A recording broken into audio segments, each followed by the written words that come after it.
Welcome to Traveling Adventures, your quest for love.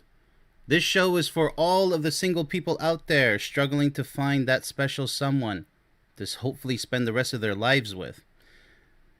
Alright, so be sure to subscribe and share this video, and let us go ahead and begin, shall we?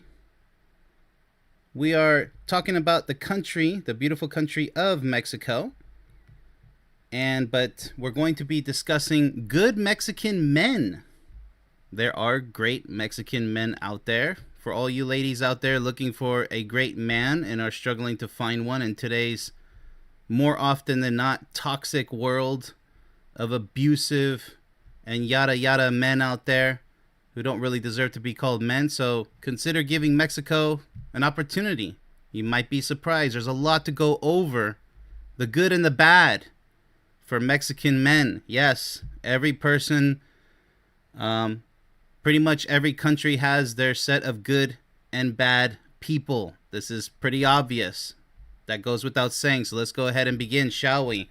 All right, so the good Mexican men. Profound family commitment. A Mexican man sees his family as his ultimate priority and source of identity.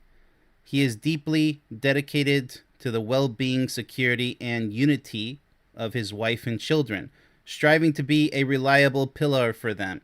Yes, needless to say, Mexican people are very hard workers, and they have a lot of pride, which is great. This is what you want in a potential husband, okay? Dedicated, very passionate. All right. Another quality, strong work ethic. Yes, they are very hard workers. He is often hailed as a hard worker, possessing a powerful drive to provide for his family. Very family-oriented. This is what you want in a partner. This isn't just about earning money. It's about fulfilling his role as a provider with dignity, perseverance, and responsibility. Well, you have to have responsibility in order to provide all of those good traits, don't you? All right, let's go ahead and continue on with the great qualities of a good Mexican man. Protective nature. His protective instinct is a profound expression of love and care. He is naturally vigilant about the safety and security of his loved ones. There you go. There's your male bodyguard. For all the women who like a strong man who will stand up for his family and his wife. There you go. Making them feel safe and cherished. This extends beyond the physical to being protective of their happiness and reputation. Handyman. Yes, they are great handymen and resourceful. There is a strong cultural appreciation for a man who can fix things around the house. There you go. Right? It's all about that improvising to make it work. Find a solution. No matter what the budget is, by the way. Work on the car and solve practical problems. This resourcefulness is seen as a valuable skill that contributes directly to the family's well-being and self-sufficiency. Absolutely. A great man is a handyman. And if you're not a natural handyman, go ahead and start learning. Right? But a husband, a potential husband, right? This is what you want. Is he open to learning new things? Yes. Typically with a good Mexican person, a good Mexican man, he's going to be willing to learn new things. They like to solve problems. They like to discover, to find out how things work. And this is pretty much a universal fact of a good man, but especially in Mexico with Mexican men. Let's go ahead and continue on with great qualities. Charming and gallant. The concept of chivalry is still alive and well. That's very true. I don't know what a lot of people are thinking when they say chivalry is dead. It's not. Chivalry will never die. There's always going to be good men and good women out there. You can't kill chivalry. It's just part of being human. Everybody should be with the concept of chivalry as one of their top priorities in life. You should. Should be a good Samaritan, all that good stuff. All right, this can manifest as holding doors, offering a jacket when it's cold, obviously, walking on the outside of the sidewalk. Yeah, so they put themselves in danger if there were to be any, trying to do the best to help you with your safety. That's very kind. That's what a good guy should do. And you know, there are great guys out there. Like they say, good guys, nice guys finish last. That's a complete lie. The bad guys finish first by getting all the toxic ladies. Okay? So if you're not a toxic lady, you can find the good guys. All right? You can find yourself a good guy out there. They're everywhere. But if you don't know how to detect them, how to spot them, because that's the issue there. That's the challenge. Your own personal ability to discern between the good and the bad ones. Just like anything in life. All right. An old-fashioned courtship. Yeah, but just because it's old-fashioned doesn't mean that it's going to be a staple for all of eternity as long as humanity still exists, okay? And it's a shame that we have to say old-fashioned because it still exists today. It hasn't gone anywhere. It's a valued form of respect and romantic attention. Yeah, so there you go.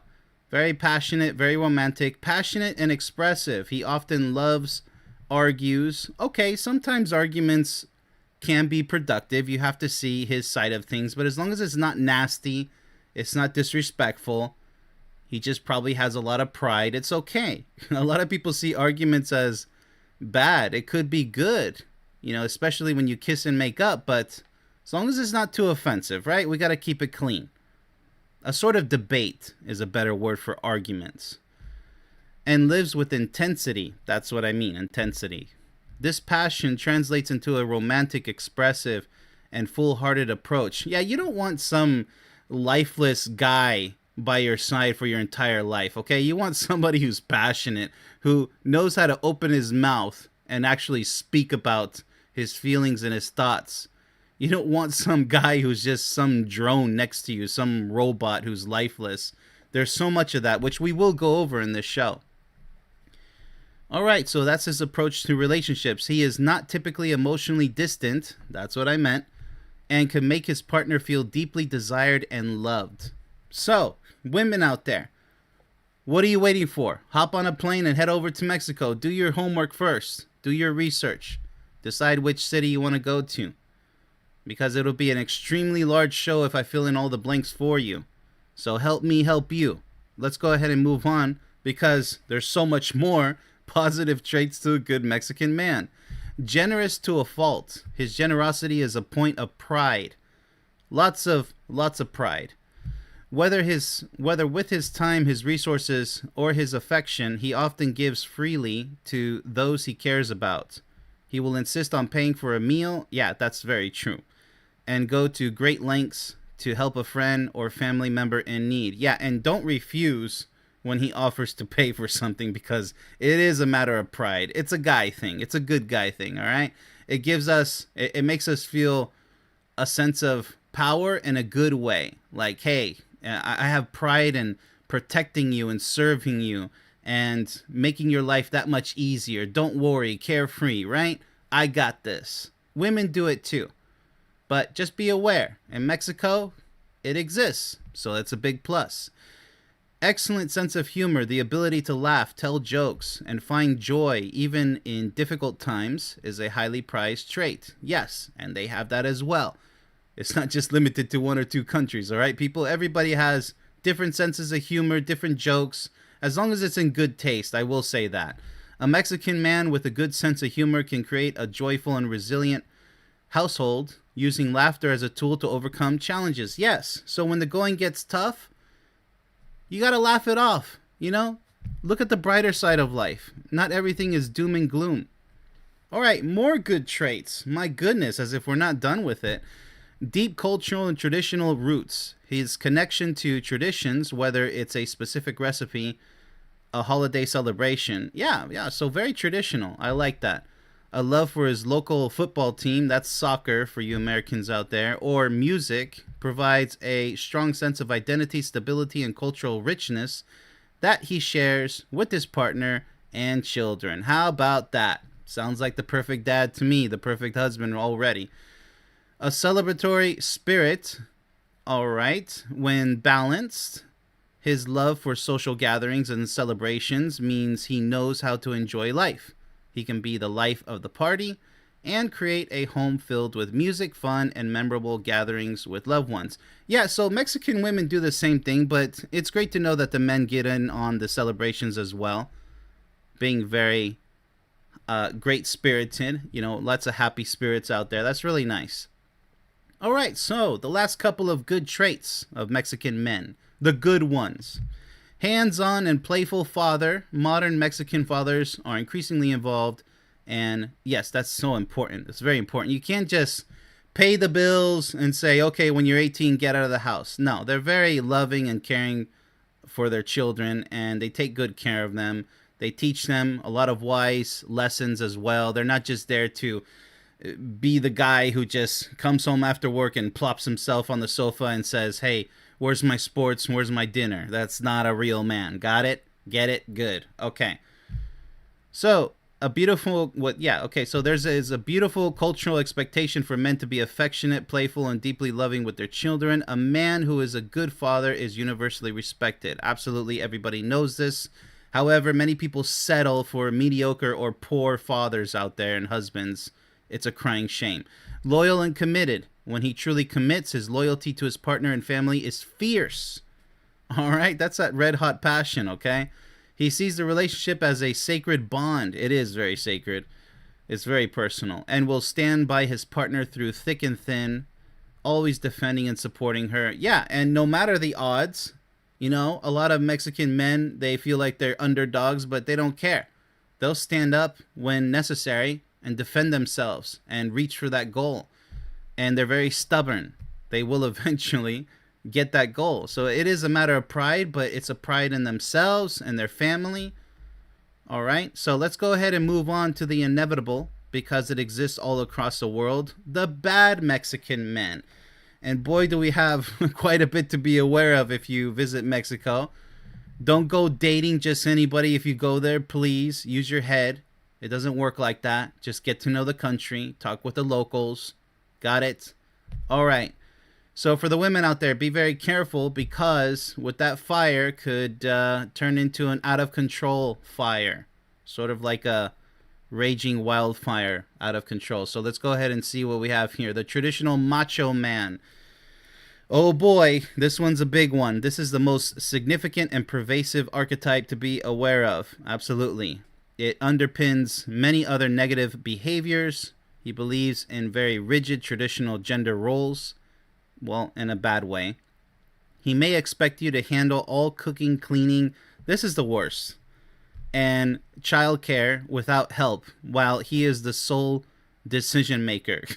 All right, so he wants to be the king of the house, but have absolutely no sense of responsibility. Like, no, the woman does that. So the gender role problem, it's very toxic. There is such thing as toxic masculinity, and women are correct for pointing it out. Yes, and I as a man agree. There's lots of toxic masculinity, just like there's toxic femininity. I agree. You don't want a guy like this. This is not a loving husband in the future, a future husband. All right, he might be overly controlling, jealous. Well, that's a big one. And believe that a woman's role is to serve her man. Well, yes and no, in a good way, right? You serve each other.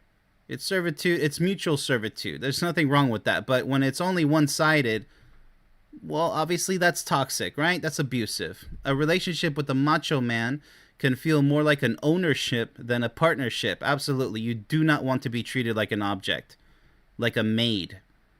And unfortunately, that is very prevalent in the Latin culture, not just in Mexico. It can be emotionally stifling, limit your independence, and lead to controlling behavior. This mindset is often deeply ingrained and very difficult to change. It is. I gotta say, it really is. So if he's a rotten apple, chances are he'll never change and always be a rotten apple. You can't change evil people, pretty much, because it is evil. That's just having no heart, no care in the world.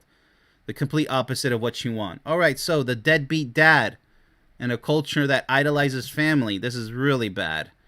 He has children from a previous relationship, but is inconsistent, unreliable, and completely absent in their lives. He may avoid providing child support. That's a big one. Actually, I believe you can get away with that in Mexico. So it's a different ball game. You might be aware. You might want to be aware of that, and show little interest in his children's well-being. I'm not a lawyer. I can't say for sure, but I've heard plenty of stories of the deadbeat dad abandoning his children and his wife, and it's really disgusting. So, like I said before, you can't really erase these things, unfortunately, in certain cultures, certain countries, right? It's inevitable. It's just going to be that way for a lot of people. Has a profound lack of responsibility and character. He is irresponsible and unloving towards his own children, which is a very strong indicator of how he may behave in a future relationship. He brings significant baggage and lots of drama. Absolutely. What can I say? It's already been stated. All right, next potential horrible quality. A freeloader who uses people. He has little ambition for steady work and may quickly become comfortable with you paying for everything, such as rent, food, outings, etc. He may have a get-rich-quick mentality without a solid plan. Okay, that could fall victim to anybody, but this one is just pretty much a lazy thinker, just a cheap, not putting much thought, as I said here. He might also rely financially on his family well into adulthood without good reason. Right, there's always should be a good reason if you're going to be dependent on your family or even your wife. If that's a lot of things happen. People lose their jobs. People can't find the right job in the right place. So, as I said here, with good reason, okay? There are some exceptions, but for the most part, we're talking about straight up freeloaders. Not good. You quickly become a meal ticket rather than a partner. The relationship becomes transactional. There's the magic word, transactional. And you may find yourself supporting someone who has no intention, very important, of becoming a true contributor. Absolutely. They don't care. Hey, do something with yourself. They don't even lift a finger. It's really despicable. All right, next. A partier, so party animal, who won't grow up. All right, so immaturity. His life revolves around his social life, not building a future. His priorities are the club. There we go. His friends and sports. This is pretty universal for those clubbers out there who are out of control. Not all clubbers. If it's recreation, I got it. But this is the extreme case, right? He spends excessively on partying and may have a drinking problem. Well, that just makes a bad situation worse, doesn't it? Bad habits lead to worse habits. What can I say? He is unreliable. There's that word again. Often putting his social circle before his partner. That's the worst. Yeah, putting you last is that. Wow. And views a settled life as boring. All right, excitement is good, but not like this. This indicates a fundamental mismatch in life goals if you are seeking stability. It can lead to financial irresponsibility, unreliability, and in some cases, infidelity. Now, I don't know what to say what's worse anymore because infidelity is like supposed to be the absolute worst, the ultimate worst. How much worse can it get? These are all horrific things, that a man could possibly, I don't even call it a man. It's just a disgusting male, really. All of this, it just paints a realistic picture. It's not just universal, but it is a huge problem in Mexico, unfortunately, but in other countries as well. But, we got to be fair. A lot of this is universal, but it's good to know that, hey, Mexico's no different. You will find, typical garbage males. And, you got to be the wise one. You got to learn how to spot these things. The red flags. That's what all this stuff is. You can't find the good if you don't know what the bad is like, because you'll get suckered, right? You'll get lied to, taken advantage of. You think it's common sense. But why do women keep falling for it? Why do men keep falling for toxic women too? Always goes both ways. All right, so a womanizer. Oh, great. Here we go. The Don Juan. A man who is perpetually unfaithful. Okay, perpetually, constantly unfaithful. Not just once, even though once is enough. He is charming, flirtatious. Oh, well, that's the worst type because they pretend to be passionate, but in reality, they're just straight up evil. And has a roster. A freaking Rolodex of female friends, quote unquote. He may have a history of infidelity that is even joked about. That's like I said, it can't, wow. It just keeps getting worse, doesn't it? About his by his friends, he struggles with commitment, well, obviously, and often believes that monogamy is unnatural. There we go. A lot of idiots today believe that, polygamy is a thing. No, you're just, yourself. You're just, it's pretty much borderline prostitution at that point underneath the immature name polygamy. No, monogamy is true love. End of story. Close the book. Case closed. It's completely natural because it feels great when you are truly in love with your partner for the rest of your life. Anybody who pretends otherwise is not to be taken seriously. They're not real men and women out there who say polygamy is a thing. It's not. All right. With that said, heartbreak and betrayal is extremely high. And I say polygamy is a joke because why isn't one person enough, right? Ever thought about that? You're just using each other. But yes, here plenty of heartbreak and betrayal. Justifies himself with the toxic interpretation of machismo. Right, you gotta justify the toxic behavior, right? That just makes, that's gonna make it better, right? Which leads to a cycle of lies and disrespect. Well, that's to say the least. It's so much worse than that. It sounds okay on paper, right? Like, oh, it's not that bad. No, if you feel that betrayal and that level of betrayal and just dishonesty and just absolute garbage, it can traumatize you for the rest of your life. Who knows? Maybe not even psychologists can help you at that point. The pathological jealous man, beyond simple jealousy into controlling and potentially dangerous, that word needs to be really highlighted, territory. Yes, your life could be in danger if it's on that level. And it is a snowball effect. It just gets worse and worse. Seems to be the key word of this show so far in the worst parts. He questions who you talk to. That's, wow. I've seen this happen personally. And it is really sad. I mean, they cry, the women who suffer this, and just like grown women, they just cry like crazy whenever they even think about being controlled by this toxic macho man who thinks he's a real man when he's not. Gets angry at innocent interactions with other men. Yeah, this is jealousy on steroids, on growth hormone. And may try to control what you wear, where you go, and who you see. This is really just unfortunately iconic on the toxic side. And I'd say in the Latino communities, it is universal, yes, but especially I would say Mexico absolutely has a terrible problem with this type of narcissistic, controlling, abusive behavior. And, that can be an entire show in and of itself, but let's go ahead and finish this. He might frame this as protecting you or loving you too much. Yeah, this is just psychotic. This is a major red flag for emotional abuse and can escalate into physical violence. Yes, that's the more dangerous part. It is rooted in insecurity, a desire for control, not love. Yes, women out there, you need to know that this is not love, okay? It's inexcusable, unforgivable behavior. Your life could literally be on the line, most likely. Even if it's not, you're just being gullible and taken advantage of. Doesn't matter how hot he is, how much he earns, and all this stuff that you may be interested in, justified or not, it's not worth it. All right? It's not. You got to get out of there. There's great men out there, whether it's from Mexico or any other country. Do better, right? And save yourself, for crying out loud. All right, so the last bad qualities, finally. The extreme mama's boy. Oh, boy. That's a big one. While family is central, a man who is incapable of making a decision without his mother's approval and who prioritizes her wishes over his partner's well-being. This is absolutely...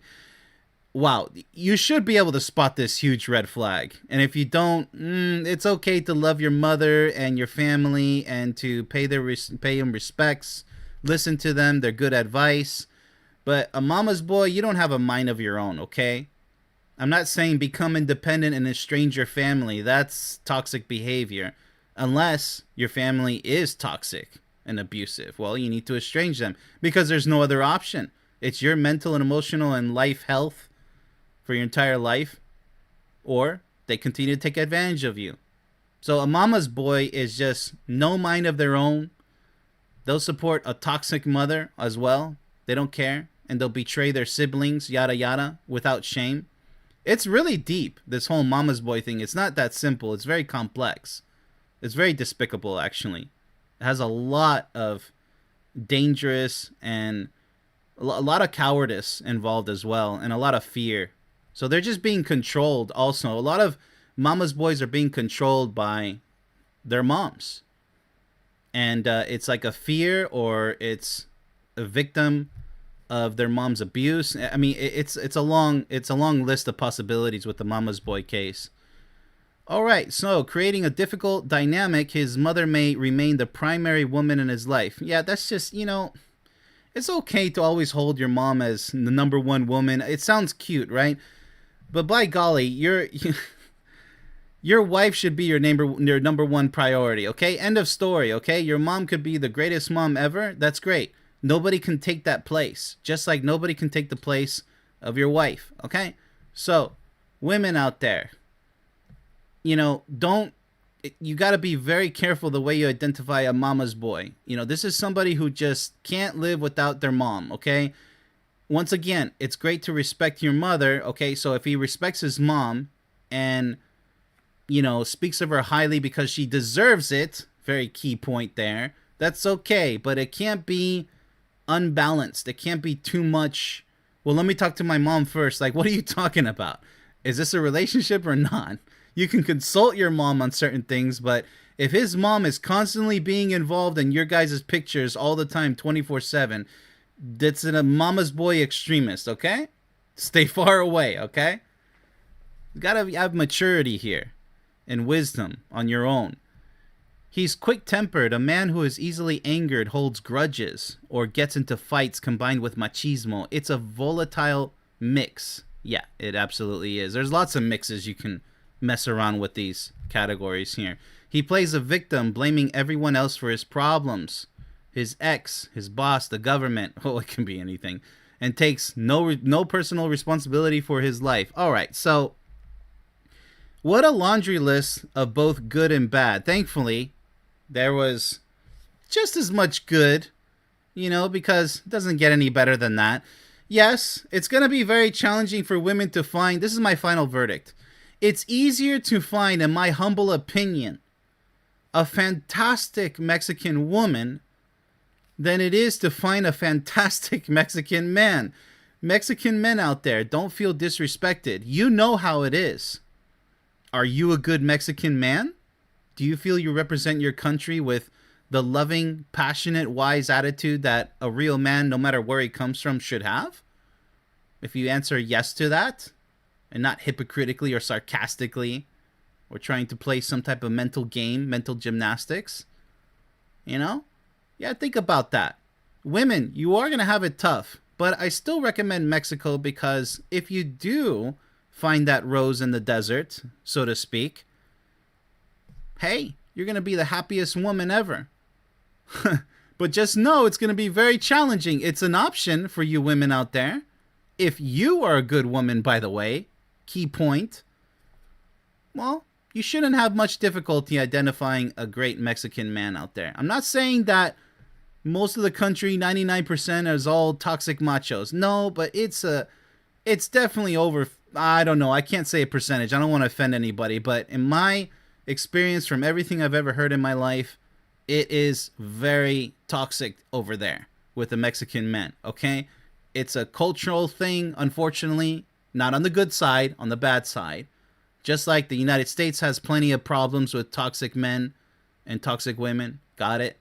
And the rest of the world too.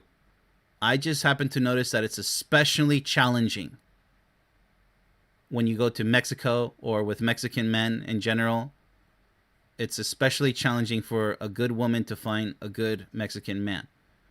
All right? So once again, no offense, but unfortunately that's my final verdict for Mexican men, for you women out there considering trying to find that that diamond in the rough.